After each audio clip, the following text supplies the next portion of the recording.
Students exercise 15.1 का question number 22 है ये। क्या कहता है इस क्वेश्चन में कि एग्जाम्पल 3 को देखिए और इस टेबल को करो पूरा। तो एग्जाम्पल 13 में क्या कहता है कि दो डाइसिस हैं, उनको एक साथ फेंका गया है, ठीक है ना। और दो डाइसिस को जब एक साथ फेंका गया है तो अगर डाइसिस पे अंकों का जोड़ दो तो प्रोबेबिलिटी कितनी आती है 1/36। और यदि दोनों डाइसिस के अंकों का जोड़ 3 हो तो कहते हैं कितनी प्रोबेबिलिटी आएगी, 4 हो तो कितनी आएगी। तो इस टेबल को हमने पूरा करना है। ओके स्टूडेंट्स, तो मैं आपको बता दूं कि जब दो डाइसिस को एक साथ फेंका जाता है तो number of all possible outcomes 36 होते हैं, 6 की पावर 2। अगर तीन डाइस को एक साथ फेंका जाए तो 6 की पावर 3 216। चार डाइस को फेंका जाए तो 6 की पावर 4, ठीक है ना। या ये कहे, ऐसे भी कह सकते हैं कि अगर एक डाई को 2 बार फेंका जाए तो कितनी पॉसिबल आउटकम्स होंगी, फिर भी 6 की पावर 2 36 होंगी। मैं ये कहना चाहता हूं कि अगर दो डाई से एक बार फेंकी जाए तो भी number of all possible outcomes 36 होंगे। और यदि एक डाई 2 बार फेंकी जाती है तो भी number of all possible outcomes कितने होते हैं, 36 होते हैं। ओके स्टूडेंट्स, तो यहाँ पे दो डाइस एक साथ फेंकी गई हैं। तो यहाँ पे मैं सॉल्यूशन कर रहा हूं कि टू डाइसिस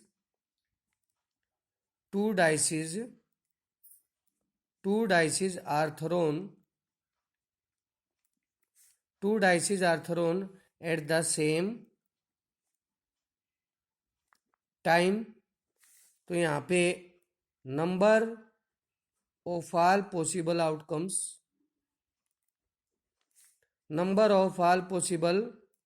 आउटकम्स बराबर क्या होगा, 6 की पावर 2, मतलब 6 × 6 36। Okay students, 36। अब कैसे आए 36, मान लो डाई है हमारे पास, उस पे अंक हैं 1 2 3 4 5 6। और एक डाई ये है, इस पे अंक हैं 1 2 3 4 5 6। तो यहाँ देखो, अब इस डाई का मान लो पहला अंक 1 है। जब ये डाई उछाली पहली वाली तो 1 आया, दूसरी उछाली 1 आ गया। पहली वाली का तो मैंने कांस्टेंट कर रहा हूँ, 1 ही मान लेता हूँ। और दूसरी का 2 आया, पहले वाली का 1 3, ठीक है। और दूसरी वाली का 4। तो कहने का मतलब क्या हुआ कि जब हम number of all possible outcomes निकालते हैं ना तो पहली वाली का कांस्टेंट कर देते हैं 1। जैसे अब दोबारा क्या करूंगा, मैं 2 कांस्टेंट कर दूंगा और उसके चेंज होते रहेंगे। 2 1 2 2 2 3 2 4 2 5 2 6, ऐसे ही निकालेंगे, ठीक है ना। अब इसके बाद 3 1 3 2 3 3 3 4 3 5 3 6, यहाँ 4 1 4 2 4 3 4 4 4 5 4 6। ओके स्टूडेंट्स, 5 कांस्टेंट कर देंगे, 5 1 5 2 5 3 5 4 5 5 5 6। अब यहाँ पे 6 1 6 2 6 3 6 4 6 5 6 6। ओके स्टूडेंट्स, तो यहाँ देखो आप, टोटल पॉसिबल आउटकम्स कितने हो गए, 36 हो गए कि नहीं होगी। 6 × 6 कितने हो गए, 36। अब हमने किसकी प्रोबेबिलिटी निकालनी है कि अगर सम दो तो उसकी तो प्रोबेबिलिटी दे ही रखी है 1/36। अब कहते हैं सम ऑफ द डिजिट्स क्या हो, 3 हो ना, तो उसकी प्रोबेबिलिटी निकालो। तो यहाँ पर हम लिखेंगे फेवरेबल आउटकम्स। क्या होगा यहाँ पे, फेवरेबल आउटकम्स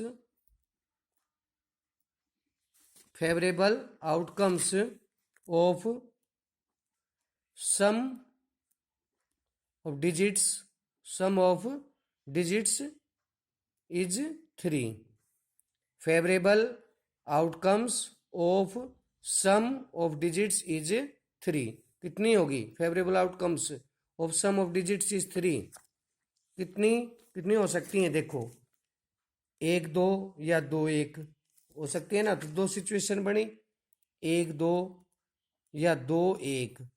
तो एक सिचुएशन तो ये होगी और एक ये होगी, तो favourable outcomes of sum of digit कितनी बन गई, 2 बन गई ना। ठीक है, अगर डिजिट का जोड़ कितना हो, 3 हो, तो फेवरेबल आउटकम कितनी होती हैं, 2।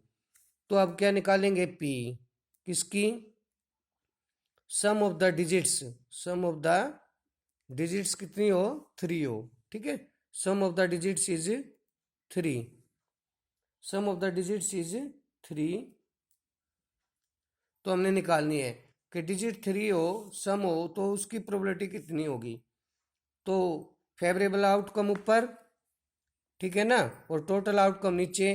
तो 2/36, यहाँ पे क्या होगा, 1/18। इसी प्रकार आप सब की निकाल सकते हैं, 4 की निकाल सकते हैं। यहाँ देखो 4 की निकालेंगे, क्या करेंगे, favourable favourable outcomes when sum of digits is 4। क्या लिखोगे, favourable outcomes when sum of digits is 4। ठीक है, तो ये फेवरेबल आउटकम्स आ जाएगा। तो यहाँ पे लिखेंगे favourable outcomes of sum of digits is 4 favourable outcomes of sum of digits is 4।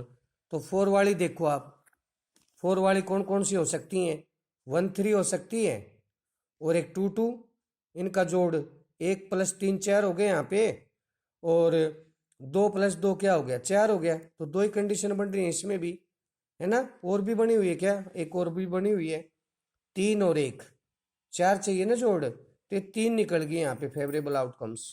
तो कौन कौन सी होगी, अगर डिजिट का जोड़ 4 हो, एक तो 1 3 है, ठीक है ना। दूसरी कौन सी होगी, दूसरी होगी 2 2, फिर होगी 3 1। तो 1 2 3 कितनी बन गई, 3, फेवरेबल आउटकम बन गई 3। तो यहाँ पे निकालेंगे पी ब्रैकेट में sum of the digits, sum of the digits is 4, sum of the digits on 2 dices, sum of the digits on 2 dices is 4। ठीक है ना, sum of the digits on 2 dices is 4, sum of the digits on, sum of the digits on, ये भी लिख देना, on 2 dices. क्या लिखोगे students, sum of the digits on 2 dices. और यहां भी आपने क्या लिख देना है, sum of the digits on 2 dices is 3। Okay, फिर मैंने लिखा है P sum of the digits on 2 dices. तो यहाँ पे कितना बन गया, फेवरेबल आउटकम ऊपर 1 2 3, और टोटल आउटकम्स कितने हैं, 36। तो ये हो गया 1/12। तो इसी प्रकार आप क्या करोगे, 4 वाले की भी निकाल लेना, 5 वाले की भी निकालोगे ना। क्या लिखेंगे, फेवरेबल ऐसे ही करते रहेंगे, favourable outcomes of sum of digits is 4। ठीक है ना, अब यहाँ पे 4 का तो मैंने कर दिया। इसके बाद जब आप लिखोगे तो मैं बता रहा हूँ क्या करना आपने, favourable outcomes of sum of digits is 5। तो 5 वाले ढूंढेंगे ऐसे ही, और फिर क्या लिखोगे, पी ब्रैकेट में sum of the digits on 2 dices is 5, ऐसे ही निकालेंगे। सब की प्रोबेबिलिटी निकालनी है 11 तक, ऐसे निकालोगे स्टूडेंट्स, आप निकाल लेंगे ना।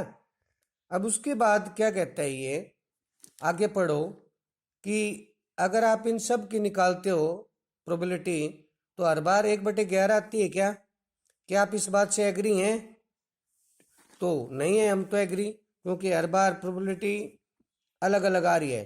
तो दूसरे पार्ट में आप क्या करोगे कि एग्री नहीं है हम, क्यों नहीं है, क्योंकि हर बार प्रोबेबिलिटी अलग आई है। तो आप लिखोगे क्या, नो। सेकंड पार्ट का उत्तर क्या होगा आपका, नो। ठीक है ना, no the probability the 11 outcomes, the 11 outcomes, no the 11 outcomes are not equally, are not equally likely. कहने का मतलब क्या हुआ इसका, क्या मतलब है बताओ कि ये जो 11 आउटकम्स की आउटकम है ना वो इक्वली लाइकली नहीं है। मतलब कहने का मतलब सब की प्रोबेबिलिटी एक जैसी नहीं है। तो हमने लिखा no the 11 outcomes are not equally likely. ठीक है स्टूडेंट्स, और मैंने इसमें 4 तक की प्रोबेबिलिटी निकाली है टेबल में। आगे आपने 5 की पहले, फिर 6 की, 7 की, 8 की, 9 की, 10 की, 11 की निकालने के बाद 11 की भी लिखोगे। फिर आप लिखोगे पी ब्रैकेट में sum of the digits is 12, 12 तक लिख लेना क्योंकि 12 की तो दे ही रखी है। 12 बराबर क्या होगी, 12 की कैसे होगी, जैसे मान लो जोड़ 12 हो तो क्या हो सकती है, 6 6, यहाँ देखो 6 6 हो सकती है ना 12, तो 12 हो तो 6 6, एक ही सिचुएशन बनती है 6 6, तो यहाँ पे क्या होगा 1/36। कहने का मतलब क्या है कि आपने 4 के बाद 12 तक निकालनी है ऐसे ही। सम ऑफ द डिजिट्स इज 5, फिर सम ऑफ द डिजिट्स इज 6, फिर सम ऑफ द डिजिट्स इज 7, फिर 8 की निकालनी है, फिर 9 की निकालनी है, फिर 10 की निकालनी है, फिर 11 की निकालनी है, फिर आपने 12 की निकालनी है। 12 तक निकालोगे आप। ओके स्टूडेंट्स, और उसके बाद सेकंड पार्ट का आंसर क्या होगा, no the 11 outcomes are not equally likely, कि ये जो 11 आउटकम्स हैं इक्वली लाइकली नहीं है क्योंकि हर एक की प्रोबेबिलिटी अलग अलग आ रही है। ओके स्टूडेंट्स, तो इसको आप कर लेना।